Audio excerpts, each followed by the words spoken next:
Hello, chart watchers, and welcome to this Thursday, January 10th, 2019 Market Watchers Live Show with your hosts, Tom Bowley and Aaron Swinland. For those of you joining us for the first time today, welcome to the show. And for our regulars, welcome back. Well, we look like things were turning down at the open this morning. We got the Dow Jones Industrial Average, though, rallying back now up 38 points. The S&P 500 up 2.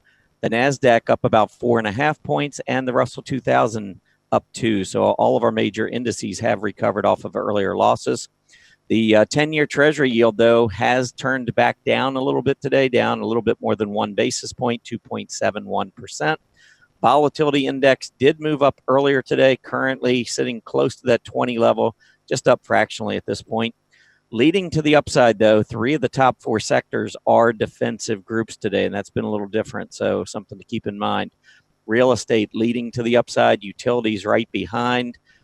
Staples also having a pretty nice day today, and I believe the one I don't show here is industrials. That's one of the aggressive groups having a nice day, but I wanted to feature these three defensive groups that are not performing or had not been performing very well on a relative basis, but are today. Clothing and accessories getting hit to the downside, along with apparel retailers. We've seen a lot of retailers getting hit this morning. Macy's came out and warned. They're, of course, in the broadline retail group, but a number of companies have come out with holiday sales that were disappointing, and as a result, the group did open lower. But you can see, actually, the apparel retailers have bounced back pretty nicely after that earlier gap down. Nice hollow candle there, just above the 20-day moving average. So all in all, not a bad start here, Aaron, considering what things looked like when we got started today. We have bounced back. We're back in positive territory, and the market trying to make new highs. Yeah, we'll have to see if we can hold on to this. I'm watching indicators. I wrote about it yesterday, and I still think we could eke out another day or two of upside, but I don't think next week is going to be that pretty. Yeah, I'm going to agree with you. You know, on an outside, there's an outside chance, I think, that we're going to see that 20-week moving average tested. That would give the S&P 500 probably another 2 to 3% upside. I don't think we get there, but I would say that's the outside possibility.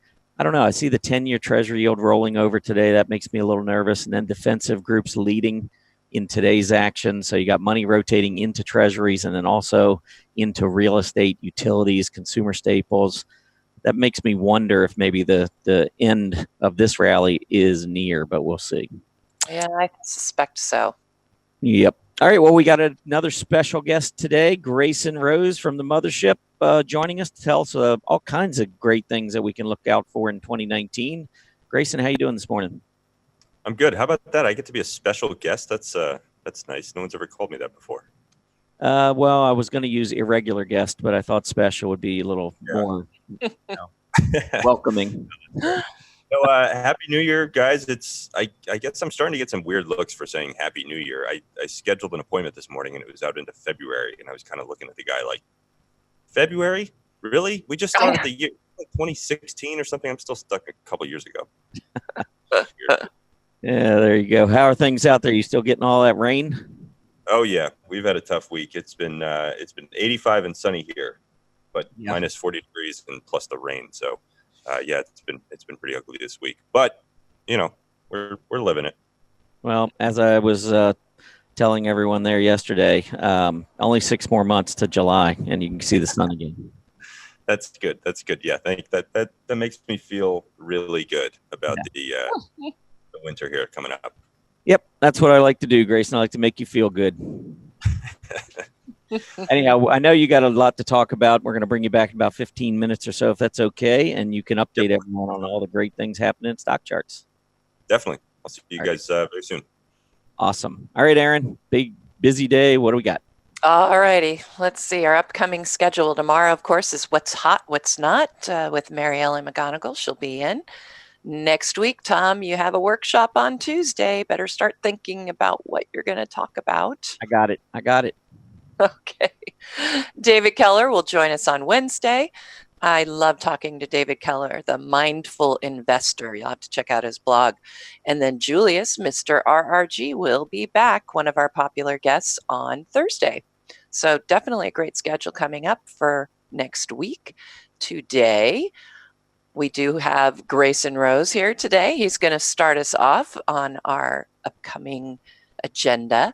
Our first 10 in 10 symbol is going to be Mercado Libre, MELI, if you want to take a peek at that one. We do have Turning Point as our second segment. And finally, we'll finish off with Inside the Lines. So should be a great show. Stick around and, well, let's get it started, Tom. News and headlines. All right, we will start with economic news this morning. Initial jobless claims came in better than expected, 216,000 versus 224,000. So a little bit of good news. However, money is actually going into treasuries instead of out of treasuries today. So I don't know, maybe the bond market a little suspicious. But anyhow, November wholesale inventories were expected to rise 0.4%, but this is one of those reports being impacted by the government shutdown. So we do not have the actual number for you. But again, that estimate was a rise of 0.4%. Let's take a look at the 10-year Treasury yield and see what is going on. I am a little concerned about this because obviously the steep decline. I'd like to see us get through that 20-day moving average. We almost tested it yesterday, but off of this move to the upside, we do have this black candle. That can mark a top. We'll see today's action. We see the yield dropping a little bit, got down just below 2.70%. It has rallied back up, though, to 2.71%. We'll see whether or not that holds. But if we do start to move back, roll back over and head back toward the recent lows, that would not be good for the equity market because that is money going into treasuries. A lot of times that rotation comes out of equities and into treasuries. So something to keep in mind as we talk about some of the other things as we move forward. As far as earnings reports, nothing huge, but there were some reports out after the bell yesterday between, $1 billion and about a $4 billion market cap. So the first one there was WD-40 company, WDFC. That is 95 cents versus 95. If we can get that slide up there for everybody. Price Smart, PSMT, KB Homes, KBH, and Bed Bath & Beyond, BBBY, all did beat on their bottom lines. And we'll take a look at those charts here in just 1 second. I do want to remind everyone that next week, the earnings reports that are going to be coming out, Citigroup, JP Morgan, United Health, Wells Fargo, Bank of America, Taiwan Semiconductor, Netflix, IBM. Pretty big list of companies beginning earnings season next week. So you want to kind of watch. I'm really going to be paying attention to those banks because we have seen the yield curve squeezing. We're still positive, but getting closer and closer to turning negative. And you got to wonder what maybe some of these banks are thinking in terms of their forward guidance. Last quarter will probably be okay, I would suspect. But I do think that next quarter, this upcoming quarter, could be impacted. So I really want to hear from those banks, and we're going to get a number of the larger banks reporting next week. All right, let's take a look at a couple of these earnings reports and the reactions. So first, let's start with WD-40. This is a company that did come out with its earnings last night, and they reported better than expected revenues, $101 million versus $99.1 million. But the bottom line, 95 versus 95. Stock had been performing really well relative to the overall market. So I think part of the problem is that maybe there were some expectations for a much better report because we did gap down. You can see selling off pretty hard now, down $16, almost 9% on WDFC. Next up, PSMT. This is Price Smart. They missed on their revenues by a pretty good margin, $779.6 million versus $795 million expected. But I'm showing a beat on the bottom line, 69 versus 52. And you can see, look at this candle. The volume obviously has really picked up on the stock, although it's not a huge volume stock, but it's already traded more shares than we've seen over the past 2.5 months. And the stock's been all over the place. It was down as low as 57.55 earlier. Now it's at 65.98. It's good that it's bounced off that bottom, but let's see where we finish the day. KB Homes, been talking about the home builders quite a bit lately. KB Homes beat on the top line, beat on the bottom line, did gap up, traded higher. I think short term we might see a reversal here. At least that's what this candle is suggesting. But if we were to pull back to that rising 20-day moving average, I think you'd find some pretty good support on KB Homes down in the low 20 area. The next up is Bed Bath & Beyond, BBBY. And they actually came out with a top line that missed expectations, just barely, $3.03 billion versus $3.04 billion. Bottom line, they beat, though, 18 cents versus 17, and then they guided their fiscal year 19 earnings per share above consensus. So we are getting a move to the upside. I think, though, we're going to have some issues on the stock, up at about 14.5 initially.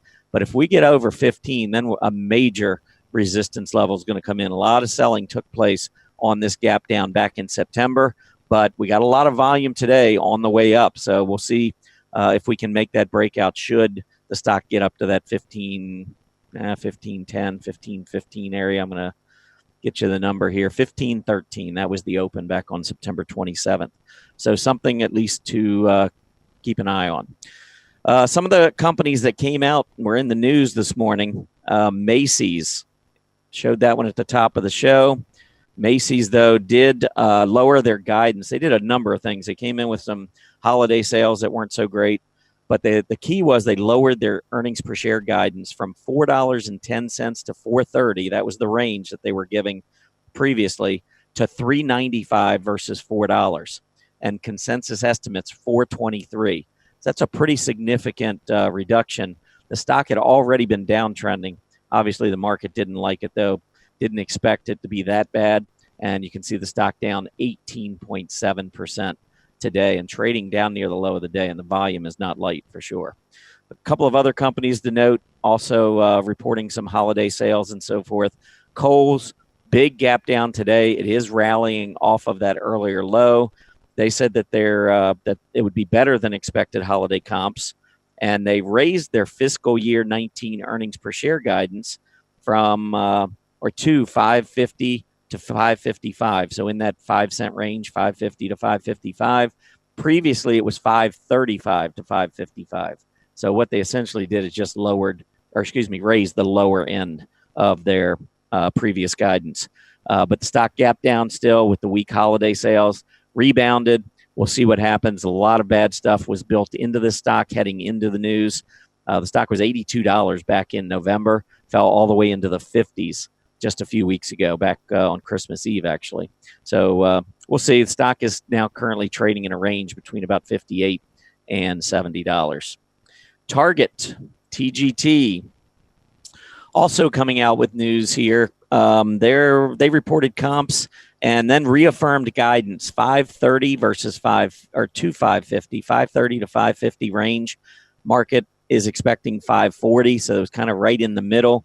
But with so many of these companies coming in with holiday comps that were not particularly strong, you can see many of the stocks have gapped down today.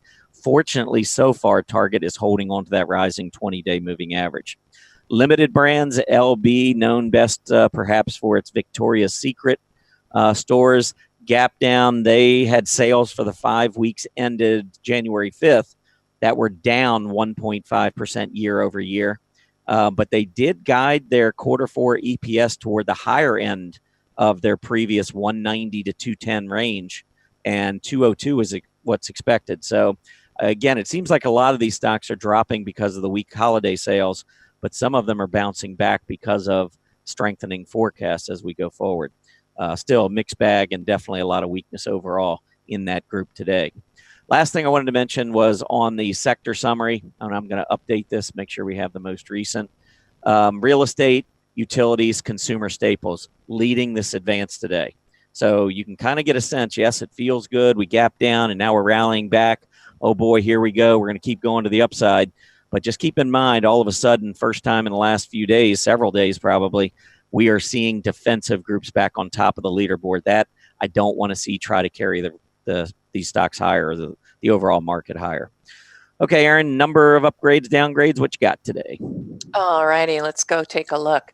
The first one I'm going to actually start off with, if I can find my charts here. The first one I want to start off with is Intercontinental Hotels Group. And the reason I'm starting off with it is because it was upgraded today and downgraded. So let's decide what we would have done.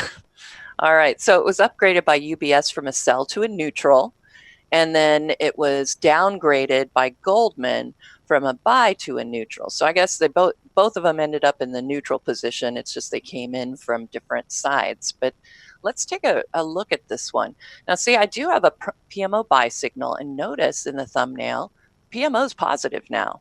So what I would be looking for, let me go ahead and annotate this for you. I'll make it a little darker than that. There we go.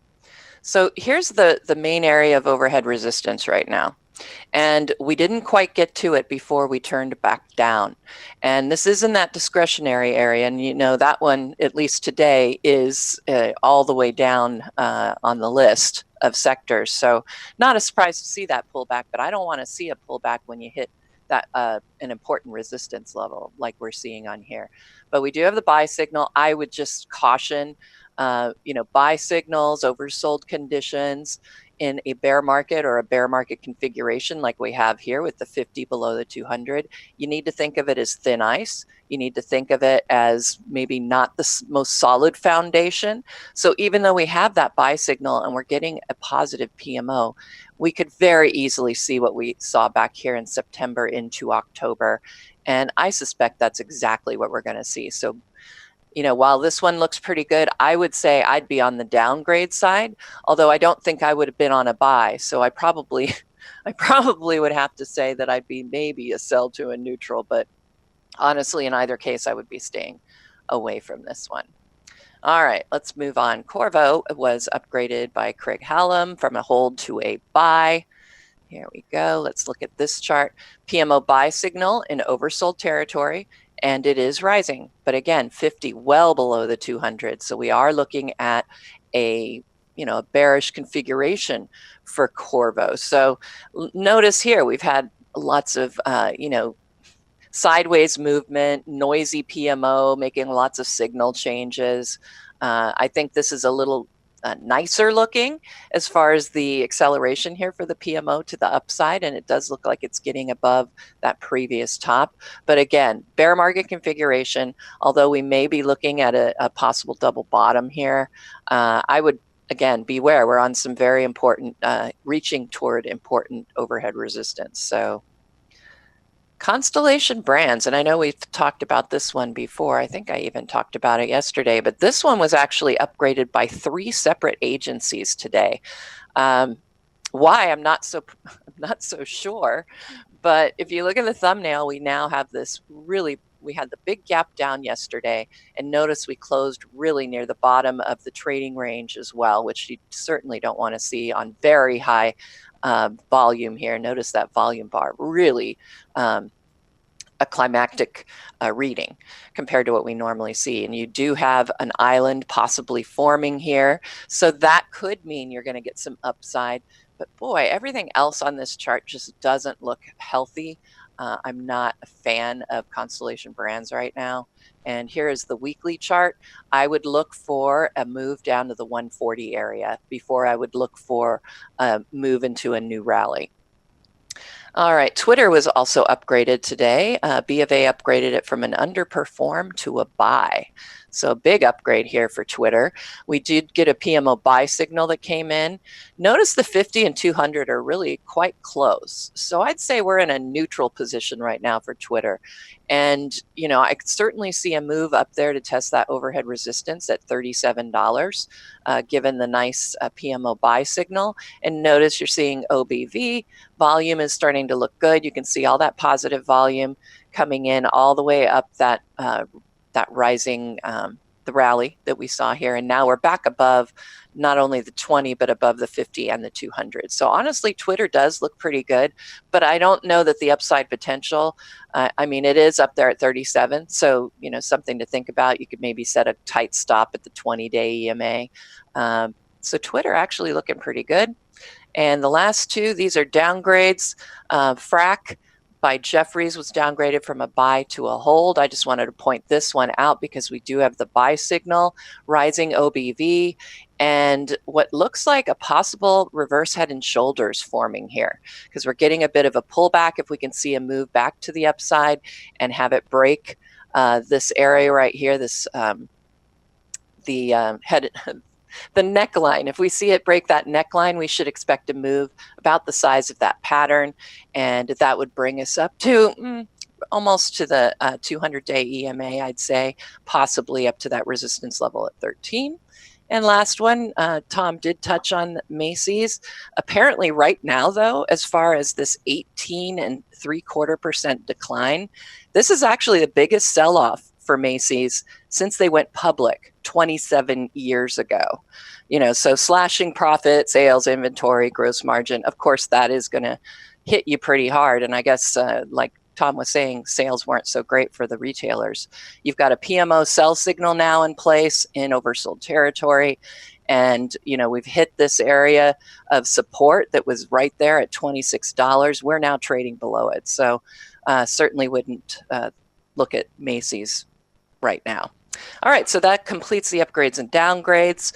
Some of the other upgrades are listed there. Alaska Air, Nike was upgraded today, Waste Management, Snap. Those were some interesting ones. As far as downgrades, Big Lots and Dollar Tree were downgraded. JetBlue was downgraded, and PNC Bank, Lockheed Martin. All right, okay, Grayson, I am going to call you back to the plate here. I'm ready to see all of in more detail. We actually got a sneak peek yesterday of the new stuff going on, so I'm looking forward to seeing this. Yeah, so it's fun to be here because anyone who follows the Chart Watchers newsletter might have seen what I wrote last weekend. We turned 20 this year. It's pretty crazy, but Stock Charts is turning 20 this year. We've been in business since 1999, and so 2019 is a big one for us. So it's kind of no surprise that I keep saying Happy New Year to everyone. It's an exciting year here around the office. And we do want to celebrate. We do want to do some big things. We've got plenty of big things planned, a lot that we're working on behind the scenes. We are actually moving offices, which is fantastic. We've been hiring a lot of people here for Stock Charts TV and doing just a ton of work on Stock Charts TV. Really excited about what the team is doing there. We will be launching a few new shows this month and next, kind of really throughout the first quarter, but then also throughout the year even. You're going to see a pretty significant expansion of the Stock Charts TV schedule. So that's definitely an exciting thing that we're working on this year. But we're also bringing out a lot of new features, a lot of improvements to existing tools. We're going to be doing a ton on the site this year. It really is a huge year for us. And we want to sort of take that milestone, use it as some inspiration, and move ourselves forward and bring you guys an improved version of Stock Charts. We're always looking to make improvements and change things and make the site more useful for you guys as users and as members. So we've got a lot planned this year. I know it's kind of funny to say there's going to be stuff happening, but we do get to kind of celebrate here with the release of a new site navigation. So that's what I'm here to talk about today. Some of you may have noticed that the site navigation around the website has actually changed in the last 24 hours, really. And it's not completely rolled out. Our development team is going to continue to roll out these changes in the next few days. But we have changed our site navigation.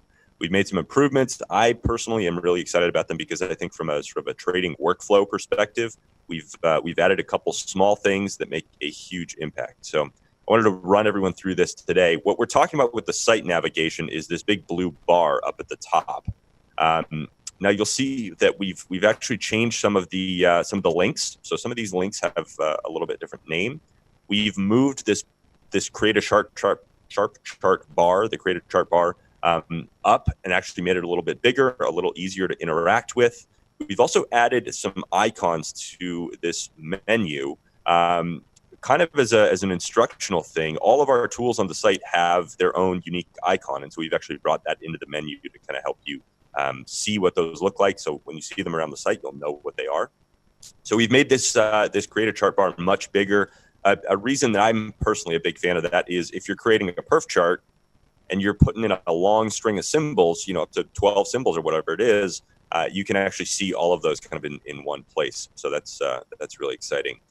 The thing that I am most excited about, though, is this menu over here. So if you're logged out, or if you're not a member, you're going to see something a little bit different. Up in the right corner of the page, you're going to see two buttons, one for login and one for sign up.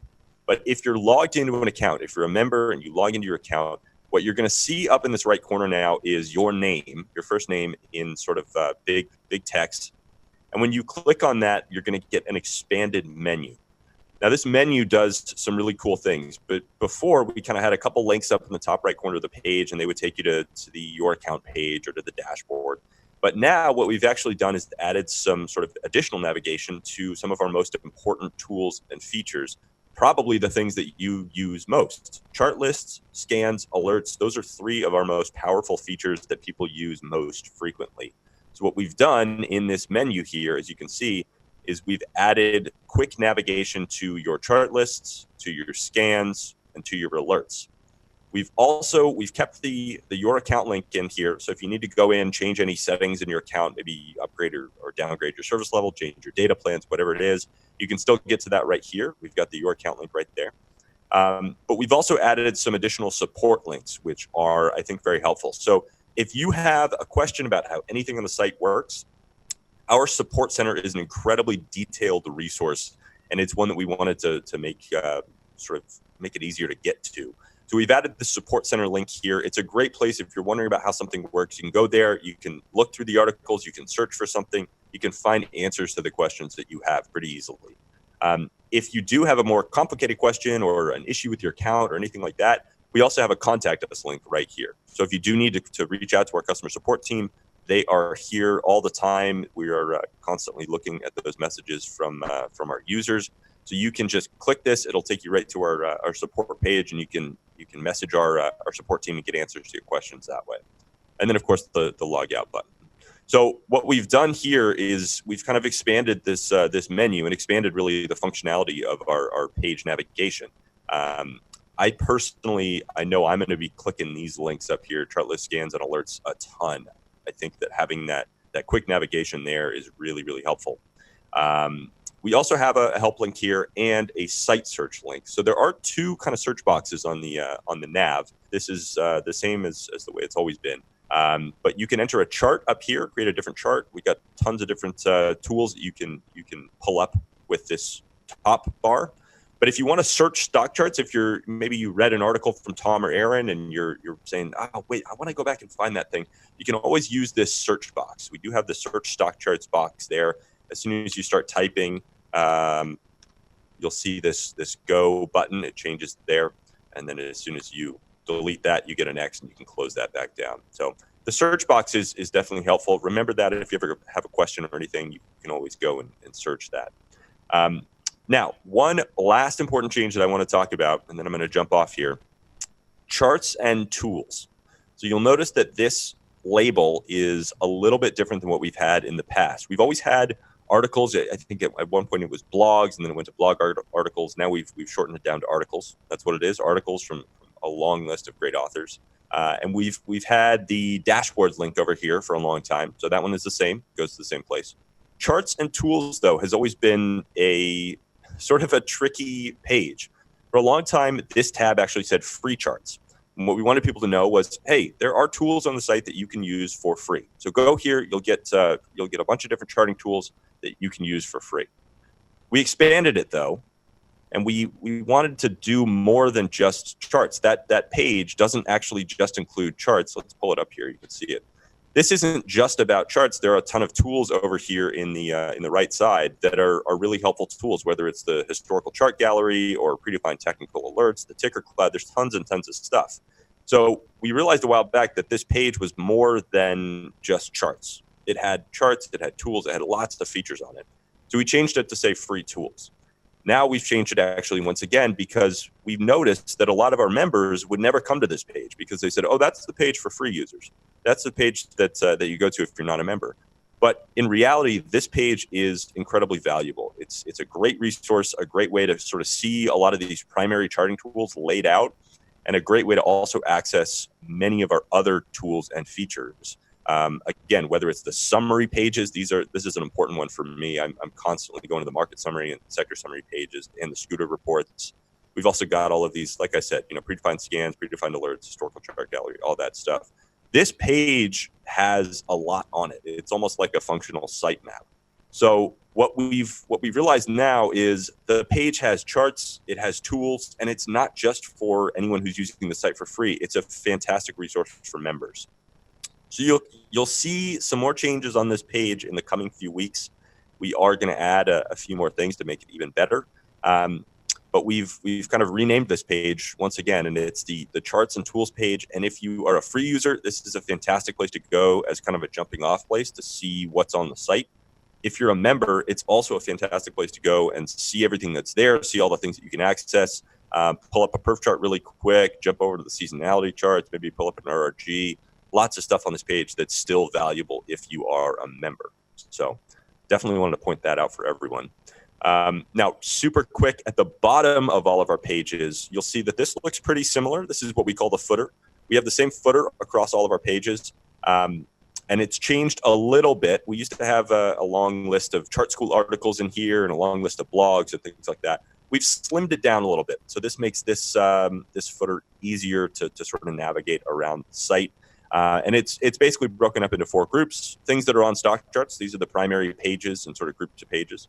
We have members resources, which again kind of mirror what we have up in the drop-down menu up in the top navigation. We have help links, which are very important. Contact, frequently asked questions, that's a big one. We have our symbol catalog, which is a resource that if you haven't seen that, you should definitely go and check it out. The symbol catalog is a great resource. And then we have stuff about us. We actually have an about page. We have a press page, and we do hire people. People work here, so we have a careers page, which is kind of fun. But so we have sort of company links over here, which is great. And then, of course, the social links, which are very important. If you ever want to jump over to our Facebook page or Twitter or anything like that, we've got those right there. So anyways, that's kind of a quick tour of our new navigation. It's not a massive change sort of visually, but functionally, there's a lot of really great stuff in there. Specifically with this members drop-down menu. I think as you start to use that, you'll find that it's really, really powerful having those quick links to a lot of great tools and features, sort of the primary ones. So that's it for me. I am excited to come back on this year, probably more than you guys want, but we are going to be doing a ton of stuff.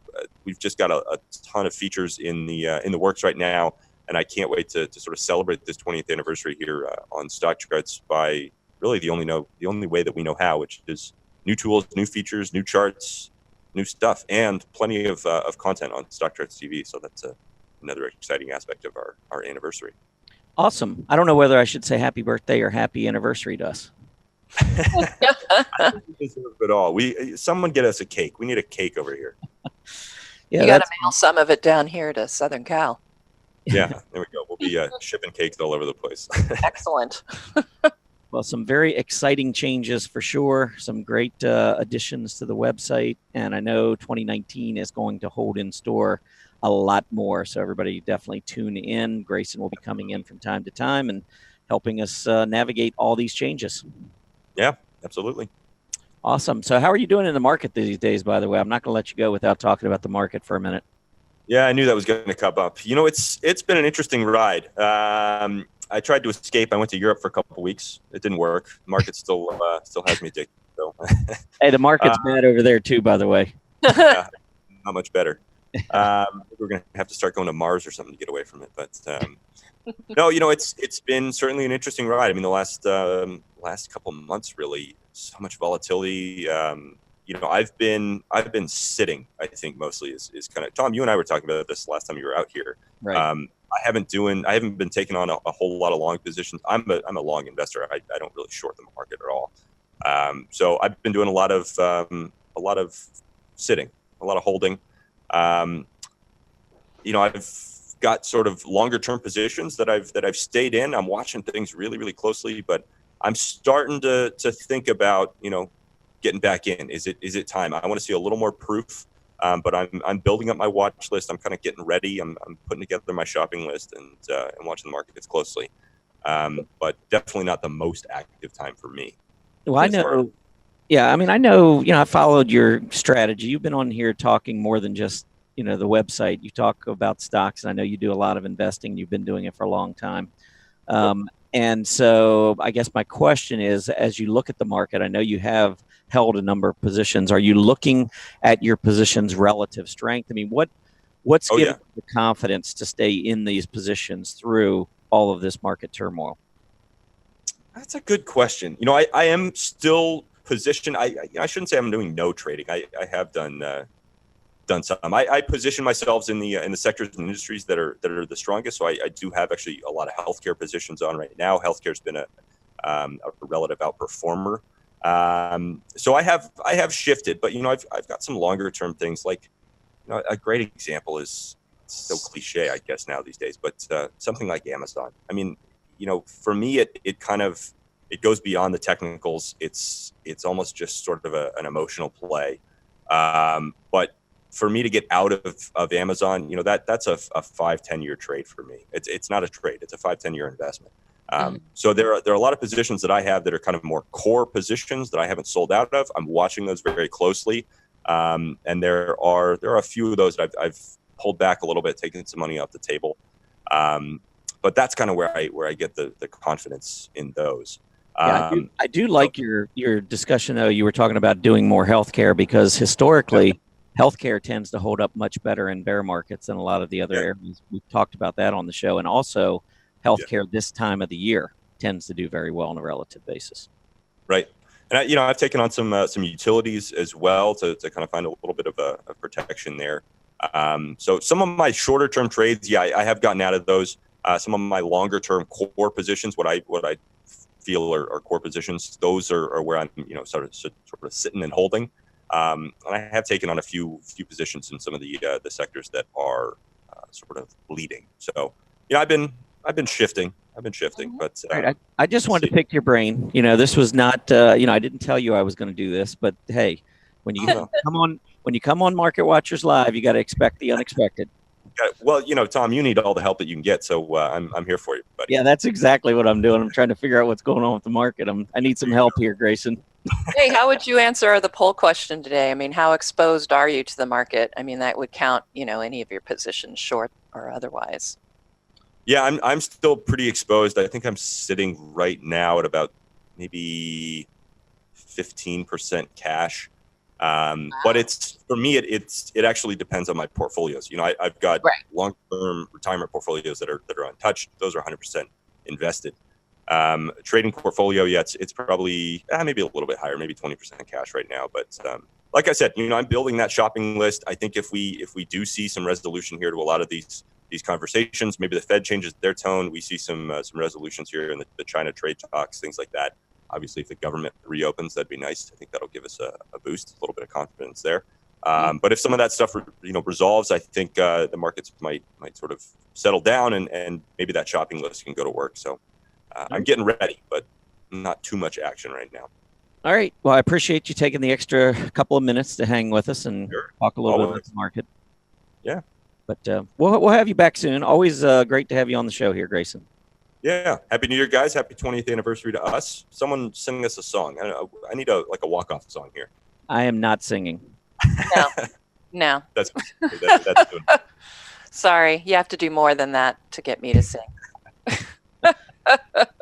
Yeah, not happening. Have a great day, Grayson. We'll be talking soon. Yep. Talk to you guys soon. Bye. All right, Aaron, time to move into Turning Point. So for those of you who are new to the show or not been here when we've done Turning Point, essentially what we're looking for is just points on the chart where we could see a turn. And technical analysis is all about trying to predict ahead of time. So Aaron, take it away. What stocks do you see out there that could be at pivotal areas on the chart? All right, well, let's take a look. The way I went about this is I keep talking to everybody about bull and bear market configurations. So, and that is determined by the 50-day EMA and the 200-day EMA as far as decision point analysis goes. And so I decided for Turning Point, I would find the ones that are going from bear market configuration into a bull market configuration. So all of these are having 50 and 200-day EMA crossovers today. And I was really surprised. There were actually, to get results on a scan like this of 10, I thought was pretty interesting.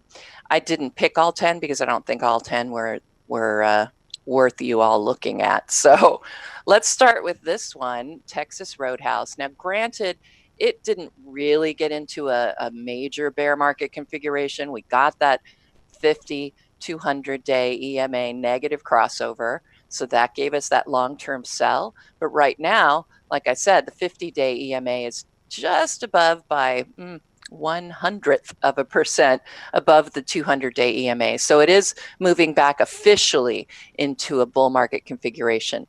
I liked what this one looked like in terms of the PMO buy signal coming in an oversold territory.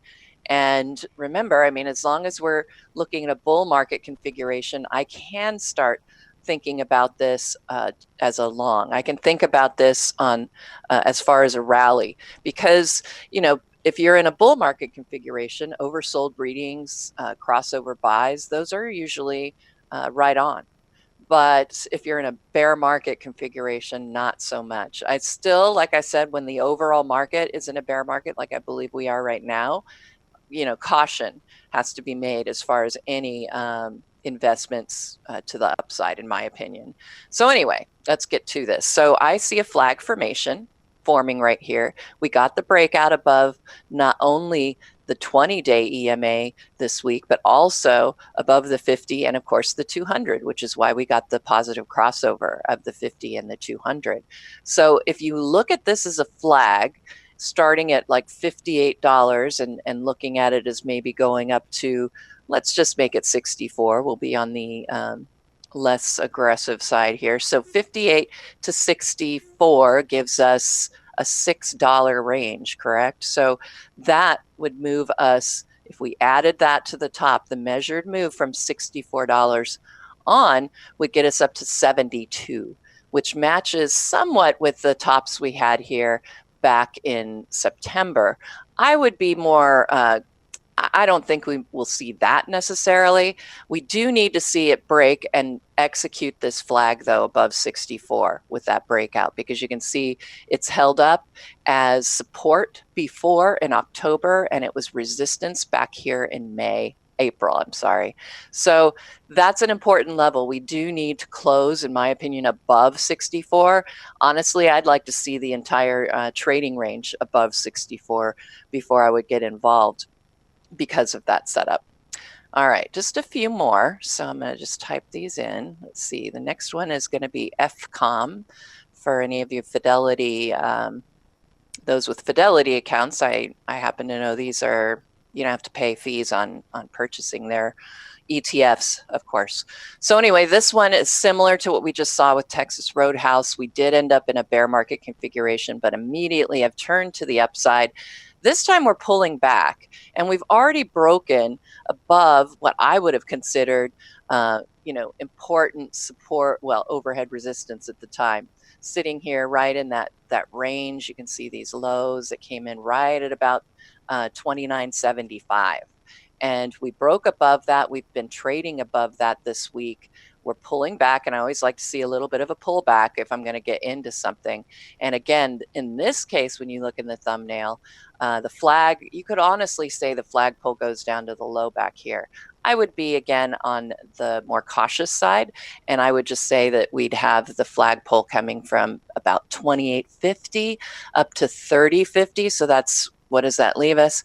$2 range measured move, added that to the 30.50, that gets you to 32.50, which puts you right about at the overhead resistance that we saw back in October. So it is kind of fascinating to me when you look at these, how they end up following through. The patterns even will tell you your targets, your upside targets, downside targets, almost always they seem to coincide with important support and resistance levels. So another reason why I just absolutely adore chart patterns. All right, Ellington Residential Mortgage. This is a REIT, and so I have to say I like this space, especially in the bear market situation. The thing I wanted to note was, again, you had that, went into that bear market configuration. It saved itself. This week, it managed to get above the 50 and the 200, which is why we got that 50 200-day EMA positive crossover. And again, we're looking at a possible flag formation. So I thought that one looked pretty interesting. Let's see, Square actually. I think somebody wanted to look at this one. I'm going to annotate this because I know people will want to see annotations eventually here. All right, so one of the things, of course, let's look at some support and resistance levels. I'd say this one would be right about here, lows, high, a little bit of a test here of some lows when it looks like it forms somewhat of a head and shoulders. But anyway, we have the test of it as support right at about $50, and we're taking the move back up. We got the 520-day crossover. And of course, by moving into this bull market configuration, I think the PMO buy signal looks pretty good here. And honestly, if you look in the thumbnail here, you've got rising bottoms on the PMO, and that actually coincides with the rising bottoms on price. So that would be a confirmation. Actually, I want to draw one more thing here, and that would be a declining tops trend line. So if you go to the tops here back in November and draw, we've got the breakout above that trend line, and I think you could even stretch it up here to these tops. And again, you're still looking at a nice breakout on Square. So even though it's in an area I'm not particularly excited about, I thought that the chart looked interesting, like we could be at that turning point. And then the last one I wanted to show you is Autodesk. Similar situation. We did end up going bear and then a move immediately back to the bull configuration with the 50 back above the 200. And again, another similarity in the PMO buy signal coming in. And in this case, when you look at the lows on the PMO, they are rising. And if you look at the corresponding lows on price, they're declining. Just slightly, but they are declining. And so that is a positive divergence, set up this rally. We got the pullback to support at 120, and now we've started to head back up. I think at this point, we do need to watch out for this overhead resistance back here at these tops that are at the 140 level. If we get that breakout, I would be looking for a move to test the 150 area. 145 should be easy for it to catch, and that would be right here at these September lows. And then, of course, you've got to close. You've got this gap that you can close as well. It looks like we may have just barely closed it back here at that top, but I think we can get up there and officially close it. So. All right, those were mine that were on turning points. And again, I did that based on moves from, getting those 50, 200-day positive crossovers. So those were the ones I thought might be interesting to everybody. What do you have, Tom? All right. First, I'm going to start out with just a concept, which the S&P 500, this is actually going back to the last time we had a declining S&P 500 over a period of time, which was the bear market back 2007 to 2009. But the point I wanted to make here is that when you get into a period of declining prices like this, if you look down at the daily RSI, many times when you get rallies in a downtrend, the RSI will top out between 50 and 60. And you can see throughout this entire downtrend, really there was only one period where we went a little bit above 60. So in thinking about this as being a bear market, even though we've had a nice bear market rally, I do think we go down one more time at least. I wanted to set up some scans to take advantage of, or set up a scan to take advantage of the possibility that we're going to roll over. So what I did is I, first of all, just used the group being the S&P 500. I used RSI less than 60, but an RSI greater than 58. The reason I squeezed it so tight is I used 55 and 135 stocks came up on the S&P 500, and I didn't want to go through that many stocks. So then I put 58 to 60 and 34 came up. Now, when I pulled those up, here was the list. And what I did is I sorted them in scooter order. So this is going to be some of the worst performing stocks based on scooter ranks, but they're going to have RSIs between 58 and 60. So the strategy here is if you want to short, you really want to try to stick with weak stocks that have rallied. And so that's the whole idea here. So we're going to go through some of these and take a look at them. So NFX, new field exploration, you can see the rally here, and you also can see why the stock was so weak in terms of a scooter rank. It fell from $31 all the way down to $13. It's now rallied for about 2.5 weeks, and it's up to test its 50-day moving average. Also, some congestion coming in here between 17 and 18. So I think NFX is one between 17 and 18 that I would certainly consider in terms of shorting. DXC, which is DXC Technology Company, same thing, big sell-off, volume trends not very good. We got an extended rally off of December 24th bottom, just like the overall market, just been rallying. But we are hitting the 50-day moving average. You can see the PPO getting close to the center line. If we go down and look at the RSI, you can see right now 59.99. It is right up against that 60 area. There are a couple of key overhead areas. We might get up to those levels, but I'd be surprised. Instead, I would be looking for the stock to make a turn back to the downside. So this is an area I'd be looking maybe for a turning point. Next, Halliburton. Halliburton, of course, in the energy space, another one rallying off of very, very oversold levels. Look at the volume on the way down, volume on the way back up lighter. We're, again, hitting the 50-day, hitting an area of both price resistance and gap resistance. I'll be surprised if the stock gets through 31. Be shocked if it gets through 33 without a pullback of some sort. So Halliburton looks like it could be at a turning point. Going through a couple of these others, I didn't really like FCX. Let's go to Wynn. Wynn Resorts, nice bounce here recently, again, off that December 24th bottom, but a lot of overhead resistance near that 120 area. We've seen a couple of failures, actually about 3 or 4 different failures there. Closer this stock gets to 120, the better I like it from a reward to risk perspective on the short side. And one thing to keep in mind, too, is if you get these false breakouts, it's almost like I'd rather see these stocks break out intraday and then come back down and fail to confirm those breakouts on the close. And then I would be willing to take a shot on the short side. But I'm not shorting individual stocks, but I have gone short the market. I think the market is getting a little long in the tooth here to the upside. Wrote about it in my blog yesterday, why I think we are nearing a top. And so as we get closer, I want to be on the short side. But I don't want the individual stock risk. This is just for those of you who may be looking for some trades. The whole idea and strategy of trying to find these weaker stocks that have bounced, I think makes sense. Let me take a look, maybe 1 or 2 more here. FBHS, let's see where that one was. And here again are your scooter scores. So FBHS has a scooter of 13.9, not very good. But it has rallied, weaker volume versus the big heavy volume selling that we saw. And now we're right back up to where we were when we had this breakdown. So this is an area I'd be looking for a reversal on. And then maybe one more. Let's take a look at, I'm gonna pull up ETFC. So let me pull up ETFC.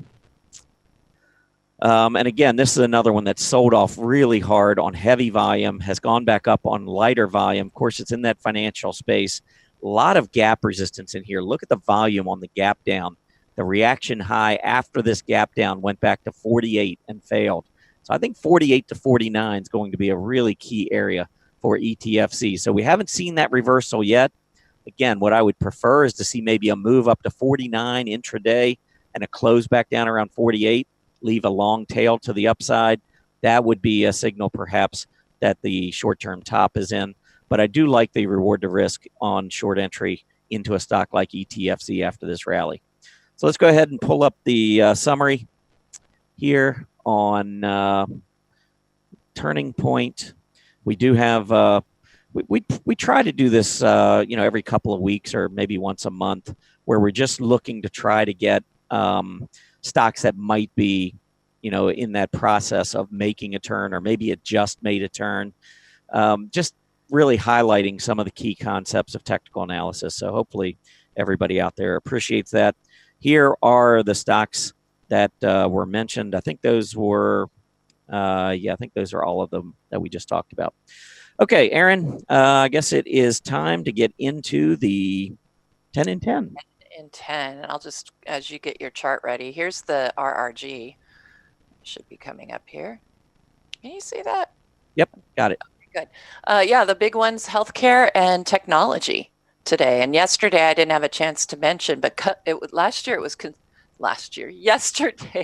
it was consumer discretionary and technology, but today healthcare is definitely getting some love. So first one is Mercado Libre, MELI. Yeah, this is one that's been kind of sideways consolidating for a while. If you take a look at the chart here, you'll see that most of the action over the course of the last year has been within 285 to 385, this 100-point range.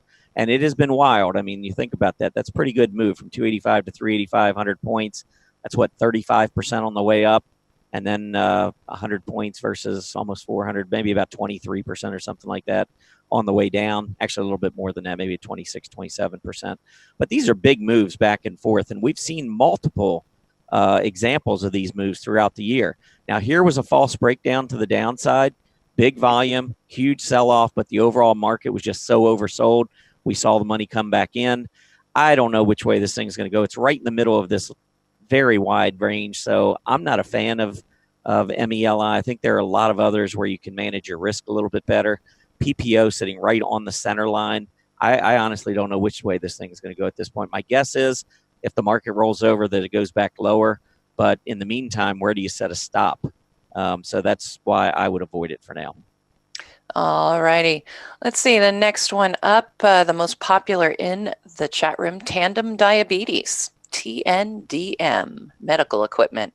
Yeah, this one's actually beginning to strengthen again, and it is in that healthcare space that tends to do well this time of year and also tends to do well when the market struggles. A lot of money rotates into some of the more defensive areas of the market, including healthcare.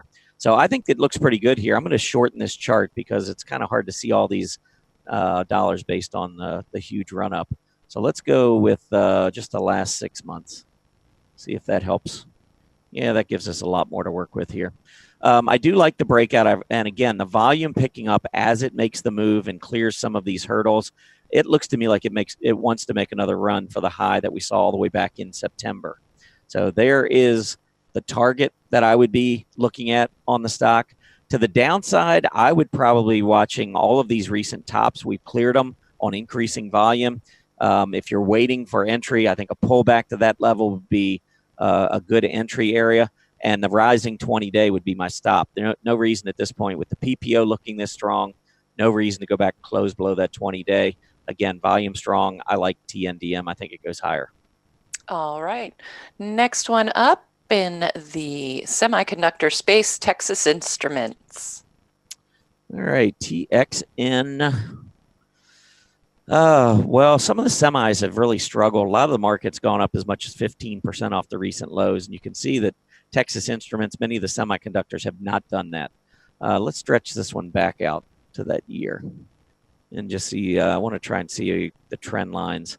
Yeah, we might have a little bit more room before touching the trend line that was created from the last two highs. So here I would be looking maybe from that August top down here to the early December top.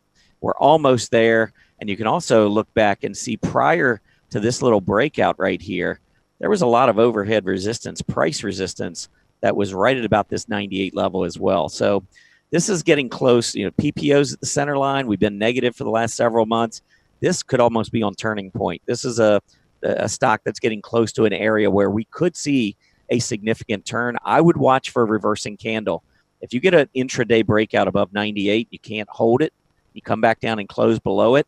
I would treat that as a top until proven otherwise. So I'm a little concerned with TXN here. I think it's getting close to a real key area that I would want to keep an eye on. All righty. One we haven't talked about in a while, our only consumer discretionary request, Etsy. All right, ETSY. This is on my strong earnings chart list, and this stock has held up very, very well relative to the overall market. Just going sideways, breaking out to new highs in early December. How many stocks were doing that, especially in consumer discretionary or any of the aggressive parts of the market? So, yes, it pulled back when the overall market was throwing the baby out with the bathwater. This is the baby.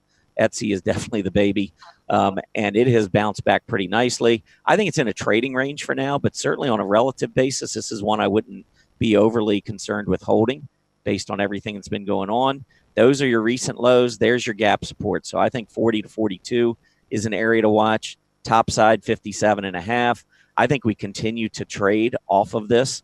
Some might look at this and say, well, left shoulder, neckline, head, right side of the neckline, right shoulder.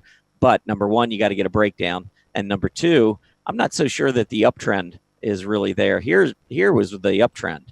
And so maybe you could say this is a left side of the neckline and a head, and we just haven't printed a right side of the neckline. But I don't know. I'd be grasping for straws here, trying to make a bearish argument on ETSY. I think the stock eventually goes higher based on everything that I see on this chart.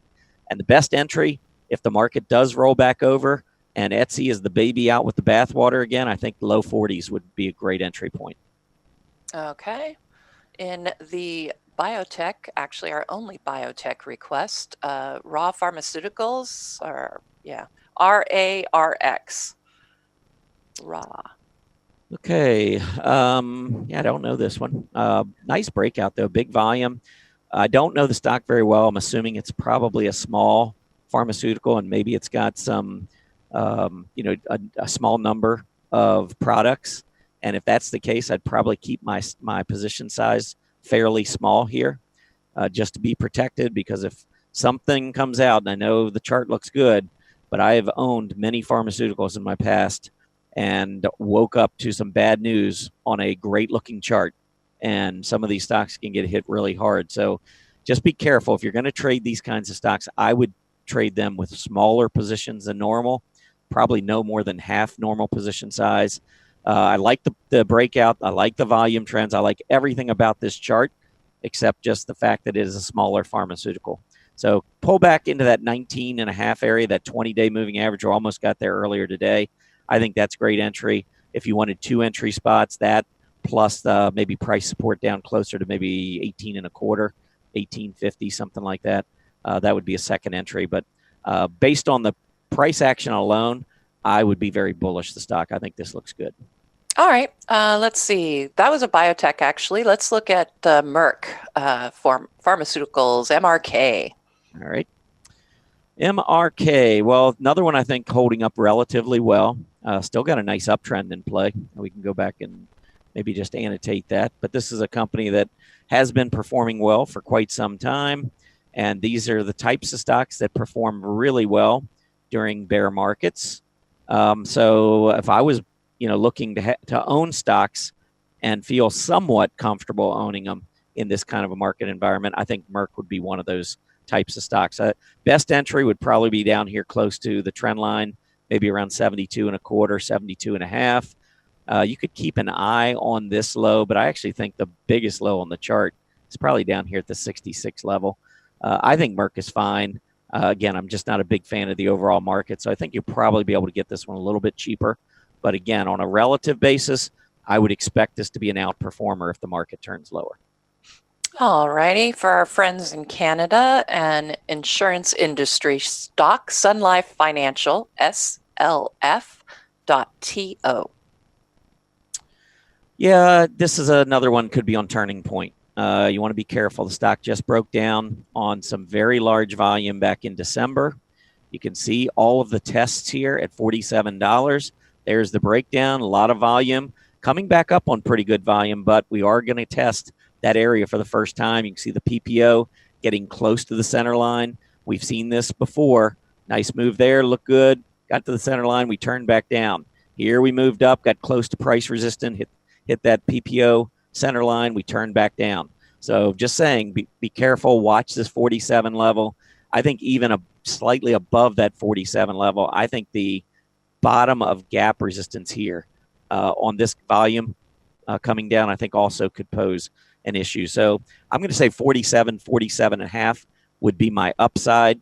And I would, if I had to do anything, I would be shorting the stock at that level and looking for a return trip back down to 43. All righty. Let's see. Communication services sector, our only one from that sector. Quinn Street, QNST. Yeah, Quinn is in that media agency space. It's doing very, very well. The space itself is all over the place. It's like it's a schizophrenic kind of a chart. But QNST has definitely been one of the better performers. And you can see the volume coming in today on this breakout. So I think what I see here is a nice move up, little flag the last couple of days, and a breakout. So I think the stock's got a good chance to run to above 20, maybe 20, 20.5, something like that. PPO looks good. My only concern is after it gets there, it's going to be overbought. And so I would be looking for a pullback.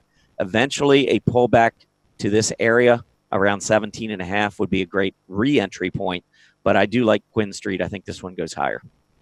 All right. Let's see. Yay, team. Software. TEAM Atlassian. Yeah, this has been one of the better software stocks out there and one of the best stocks in general on a relative basis. I do think you've got overhead resistance. If I was in it, I'd sell it being a short-term trader. Longer term, it's probably fine to hold. I just don't like pullbacks. I think you could see a pullback to about 90, maybe even to the declining 20-day moving average, which is at currently around 87.5. So those would be the two areas on a pullback. If you lose the 20-day moving average, it's probably because the overall market has really started to turn negative again. And in that case, you can see what happened to the stock back in October. It's not immune to the selling. But if the market continues to strengthen and we don't go back down, this is one of your leaders. So team looks good. Just watch that 20-day to the downside. All right. Let's see. Our last one is actually in the news today. PG&E, which the symbol is PCG. At this point, I'll just say that they have been told by the courts to not use power lines that were deemed to be unsafe during high winds. So interesting. Like I said, at this point, the state has said they're going to pretty much bail out PG&E. What do you think of the chart? Don't like it. I mean, a lot was built in, and we've talked about this one in the past. I mean, the massive volume selling. Stock went from 50 down to 17.5 in 5 or 6 trading days. That is crazy. And if you look at the PPO, by the way, I would not be looking at this as a positive divergence. The PPO went down to minus 18. I can almost promise you it is never going to go back down below that minus 18 level. So it could continue going down for months and months, and you'll have a positive divergence that'll just stay on the chart. So be careful using the PPO or the MACD or any of the momentum oscillators as a reason. To look at this and to say it's got slowing momentum, I think would not be a very good conclusion. The stock just gapped down again. These last 2 gap downs, very heavy volume again. Is it oversold in the near term? Yes. Could it bounce? Sure. I would be looking maybe short term at this high around 20 as your top. And actually, I'm going to lower this support level to the recent low on these last 2. So I think this is your range for now. I would say probably down about 15.5 to the downside, maybe 20 to the top side. We could trade in this range for a while, but clearly this is a stock I don't want any part of. If you're trying to manage risk, it's really difficult to do that with a stock that is showing this many gap downs on massive volume.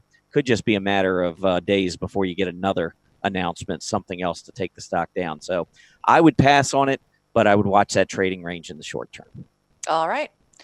That does conclude the 10 and 10. Here are the stocks that we just looked at. I will have those up in the Market Watchers Live blog so that you can go to that chart list. Just click on the blogs tab, go to the Market Watchers Live blog, and the link will be right there at the top. And of course, I have it in every one of the Market Watchers Live recaps, so you can get them there. All right, time for our final market update. Let us see what is going on.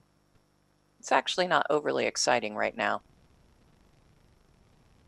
As you can see, we did have that really difficult decline early on in the day, but we did recover, and now we've really been spending most of the lunchtime really consolidating. So we're not seeing that much of a move, but currently they are down. The markets are down slightly. So you want to pay attention to that, I guess. I don't know if we're going to continue lower again. Looks like we hit overhead resistance, but I think it's going to kind of move sideways from here on out. We'll have to look. S&P 400 is up right now, as is the Russell 2000. They also opened much lower, but they have managed to recoup, and they are still sitting in positive territory, as well as the Canadian markets, the TSX. Treasury yields are down, currently reading 2.719%. Volatility index, it got down to 1950 yesterday, but it did take a spike today up to 2150, and now we're back down. It's still up, reading at 2033. UUP, big gap up, moving higher. GLD has been trending lower all day. It is currently down 53 cents and currently reading at 121 $1.78. USO looks very similar to what happened to the large caps so far today. Gap down, recovery, but now moving mostly sideways. It is down 0.41%, and it's now reading just a little bit over $11 at $11.01. TLT, really interesting triple top sort of a look here. And you can see that we have gone and broken down below the support level that we were looking at on TLT at about looks like about 120.80. And we've gone down below that, currently not trading below that, but something to keep an eye on as far as bonds, TLT. I have been looking for it to pull back a bit more. So that's all I have for the final market update. I'm going to pass it back to you, Tom, and get my inside the lines ready. Okay. Well, first, let's take a look at the S&P 500 here. This is an hourly chart that goes back the last few months. But I did want to just highlight these two levels. Recently, you can see the recent lows came in around 2,600. I know, Aaron, you've talked about 2,600. And then this tail here went down to 2,582, which was right about that 2,581 support level from February, the February 2018 low. So this was major support. This is our breakdown in mid-December, taking out that 2,581 level. December 19th, right here, this is the Fed. So we had broken down, went back, retested it. The Fed comes out, says they're going to hike rates 2 more times in 2019. Spooked everyone because obviously the Fed was not looking at what the market's been telling them. And we got the big sell-off. Now we've made our way all the way back up, and we do have on these higher highs in price 60-minute negative divergence, equal PPO, higher price, right at this area of resistance. Now, it's really difficult to say whether or not the stock market is going to top today or at a certain level, but we do use technical analysis to come up with areas that do make sense, try to find high probability areas. I think this is one of those areas. Doesn't mean we can't go through, but I do think this is a high probability area where we could see a reversal. So watch. We did make a break, by the way. I could have drawn a line here over the last 4 days. We had a really tight trend line that had been tested 10 or 11 times, and it kept holding. And then right at the end of the day yesterday, it broke down. Gap down today. We went back up, went positive for a period of time, and now starting to roll back over. I just think this is an area you want to be really careful on the chart from a long perspective if you've been trading this rally to the upside. And on the daily chart, I just want to point out that your 20-day moving average is currently sitting down at 25.49. And if I go back to that hourly chart, or a 1 hour hourly chart, you can see that I think it was, right in here on this pullback, we had multiple tests. And I'm going to actually show this to you on a 10-minute 5-day chart. Here we had 3 different tests of 25.48. And I just showed you that 20-day EMA is sitting at 25.49. So if we do turn lower and start heading lower, that's going to be a very important level for the bulls to hold. If we roll back beneath that 20-day moving average, you can go back and look at history at the prior bear markets, but that is not a good sign, and that normally leads to more selling. So just keep all those things in mind, and let's jump into the inside the lines. You want me to go first, or you want to go first, Aaron? Oh, you know what? You have the screen, so why don't I give you my inside the lines question first? Okay. All right. So in auto news, I'm basically going to give Tom some sort of a news item and then ask him what he sees actually on the chart versus what the news is about it. So Ford said it's going to cut thousands of jobs in Europe as part of their turnaround effort. But you've got Jaguar Land Rover expecting to make a similar layoff announcement now, due to the plunging demand for diesel, because apparently they're still making those. So Fiat Chrysler is also there as well, looking at the diesel emissions as an issue. So what do you think of Ford and Land Rover? Those are F, of course, and then TTM for Jaguar Land Rover. Okay. Well, let's take a look first. This is going to be a really easy one for me. I'm going to show you a long-term monthly chart on Ford, and somebody needs to explain to me why I want to try to own this thing. 2011, it topped. We've gone back up and tested that area in 2013, 2014. Here we are 8 years later, and we're trading below where Ford was back then. I just, when I talk, look at these autos, for the most part, I have no interest whatsoever. I think the one auto company that does present some interesting growth prospects is Tesla. So that is one that I would consider trading. Ford, I don't know. Every time we get a little bit of a bounce, to me, it's just a signal to sell it. TTM, if we pull this one up on the long-term chart, once again, take a look at this. It's breaking down right now to about a 7, 8-year low, 9-year low, maybe almost 10-year low. I mean, we're getting back to the first year of the bull market where the stock is trading right now. So again, these two, the autos in general, for me, I would stay away. I think what this is telling me inside the lines, quote unquote, when we look at the charts, is that this is an area of the market I really don't want to deal with in terms of my portfolio. I don't want to be risking capital in a group that's just not going anywhere. It's 50-50. Are we going to get into one of these rallies, or are we going to get into one of these declines? Is this the bottom? Are we going to rally now for a while? Maybe, but I don't know. I don't like it. Yeah. All righty. All right, I'm going to let you take the screen back, and I'm going to give you a company that raised its Q4 sales guidance today. It's a small company. Ticker symbol is VERI. That's V as in Victor, ERI, Veritone. So they raised their Q4 sales guidance to 10.7 to 10.9 million from 9.3 to 9.7 million. So we're getting a lot of warnings out there. This company actually raised their sales guidance by more than 10%. So my question to you, looking inside the lines, do you think this is a stock that could get back to that December high at $8? I see how we're getting this nice little rally off of this PMO buy signal, but I also see a PMO that's been mostly flat and price that just is continuing to trend lower. If you take an annotation tool, and I'm just guessing here, but I think I see a long declining trend. Let's go that's a top back here, and I'll go from about here.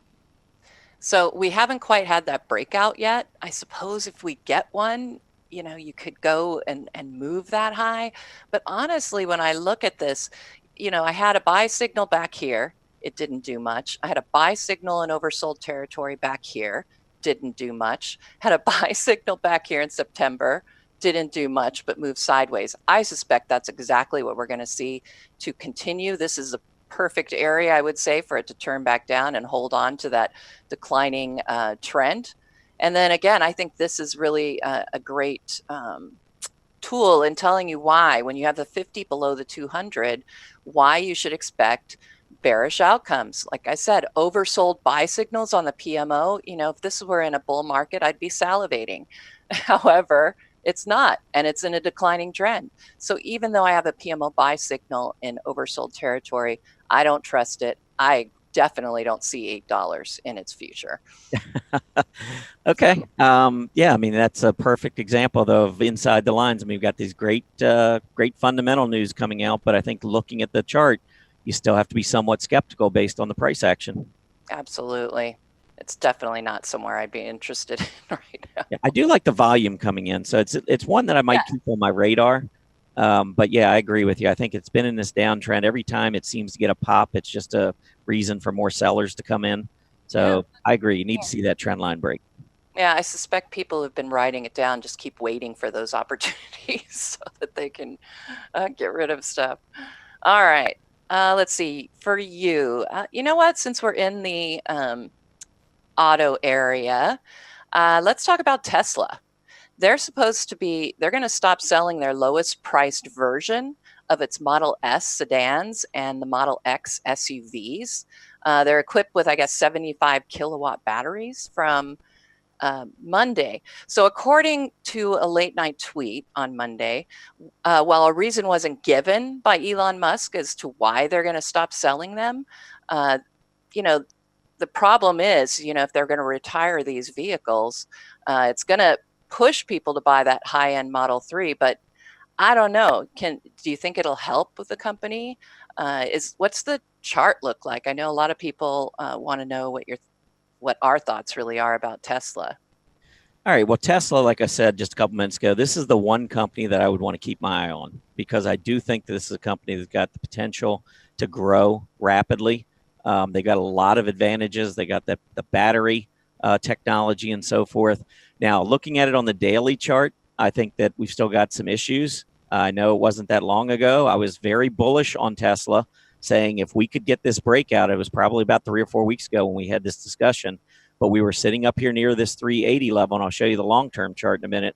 But a breakout above 380 would have been really good news technically for the stock. But instead, we came all the way back down. And if you notice, on these higher highs, we had this lower PPO. So I think it needed this pullback. The good news is that all the volume we saw at the end of October on this latest gap up that resulted in the test of resistance, that gap support is down at about 288 or so. And when we came back down, we got to about 295 and we held it. So I think on the short term, I'm cautiously bullish. I'm a little concerned about the market. I don't know if Tesla is just going to go breaking out and running off to the races if the market struggles. But this is one, especially within the auto space, that I think does have a lot of potential. So let me go back now. That was the daily. Let me take a look at the weekly chart. And I'm going to go back, I don't know, maybe let's go 10 years. Take a look at Tesla from a longer term perspective. But now you can see what I'm talking about, this 380 area, 380 to 400, 380, 390 really. I don't think it ever hit 400. But this is a really important area off of an uptrend, sideways consolidation. Now, when you look at this long-term chart and look where it was back in 2011, $25. Now it's at $341.75. Hopefully you can understand why I'd be more interested in a stock like this than I would Ford or TTM, where you've got that long-term back and forth, up and down, never going anywhere chart. So I think inside the lines, I'm bullish Tesla. I think short-term, you got to be a little careful, but watch for this breakout. Because I think if you get a breakout, you're probably going to look at a pretty quick 20 to 30% advance. I would not be surprised if we get a breakout that Tesla would be a $500 stock. I think it can happen in 2019. Nice. I have to agree with you, believe it or not. Okay, good. I know. Isn't that crazy? We actually believe each other. I'm going to share because you're going to give me my item, but I'll just show you my chart real quick for Tesla and why I agree. I've got a PMO buy signal. It's just about ready to come in. Look at that double bottom, like almost textbook style, coming off of a very deep decline. We've now gotten above the confirmation line. We're actually trading above it. If we closed above it, I'd actually look for it to go back up and test that 380, 390 level because of the chart pattern and the setup with the PMO buy signal coming in just above the zero line. All right. Well, we're having a battle of the screen share because I'm going to take it back before I give you your next question. This is a chart of the semiconductors going back the last 3 years relative to the S&P 500. So obviously you can see semiconductors were an area of the market you wanted to be in up through the middle of 2018. But since then, we have seen this group continue to struggle. Now, it does appear to be trying to put in a relative base. I don't know if it's quite time to jump in or not, but I know recently in the news was NVIDIA. And NVIDIA had warned back here, and the stock went down, it's continued moving down. My question, though, inside the lines, is NVIDIA actually a buy here? What do you think? All right, well, let's look at NVIDIA. Ooh, kind of an interesting chart. All right. Okay, there we go. It's interesting right here. Look at, we've got declining price bottoms and rising bottoms on the PMO. We got the buy signal. It's managed to get above previous tops, not above this one just yet. I see this gap as pretty important back here.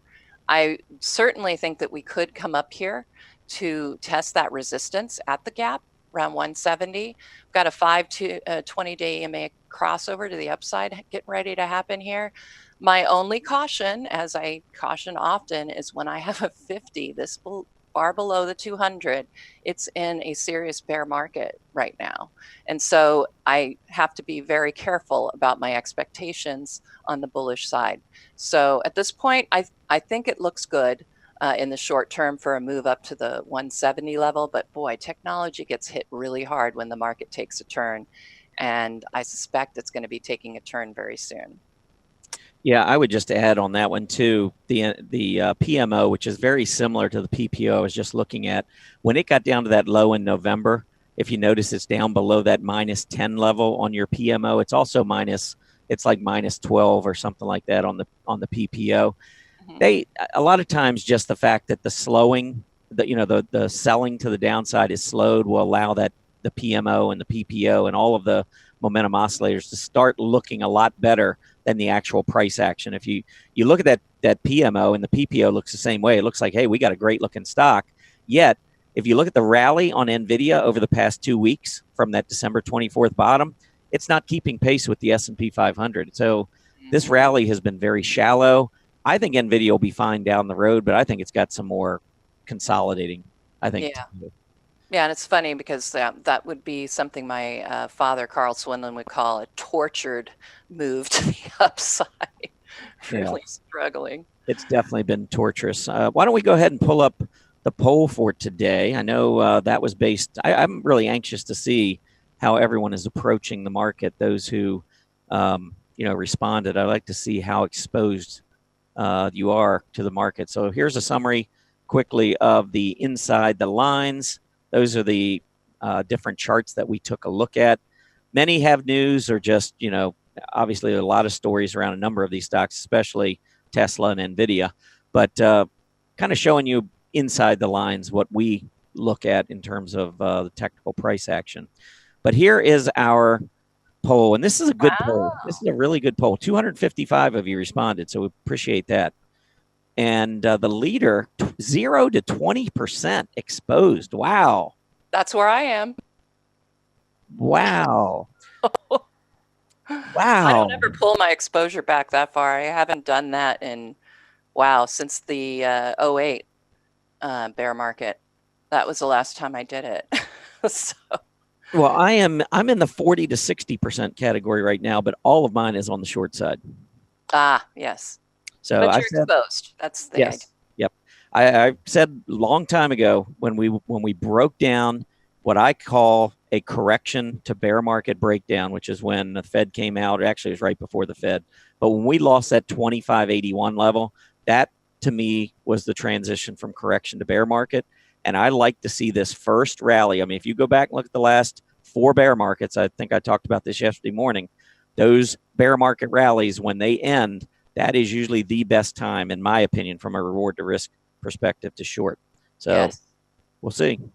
And I'll say that of that 0 to 20%, I'm in metals. So okay, yeah, that probably makes sense too with the dollar dropping. I mean, the dollar's been struggling of late, so that's an area of the market I think that could continue to do pretty well. Yeah, and if it is bearish or continues bearish, that tends to be a pretty safe zone to be in. Tends to be so. Mm-hmm. Well, all right. Well, we're about ready to wrap up. I just give everybody one final look at the market. We got the Dow Jones Industrial Average currently down 21, the NASDAQ down 14, the S&P down 3.8, sitting at 25.81. I couldn't make this stuff up. 25.81 is where we're sitting right now. Russell 2000 down 1.5. So we shall see where we finish today. But if we finish weak, remember that could signal the start or the resumption of another move to the downside. Watch 25.48, 25.49 on the S&P 500. Okay, I want to thank everybody for tuning in with us and joining us today. Thanks to Grayson for joining us. Happy birthday, Stock Charts. Please remember to complete the survey as you exit. As a quick reminder, Market Watchers Live airs 5 days a week, Mondays through Fridays from noon to 1:30 p.m. Eastern Standard Time. Have a great Thursday afternoon, everybody. See you back here tomorrow. Happy trading.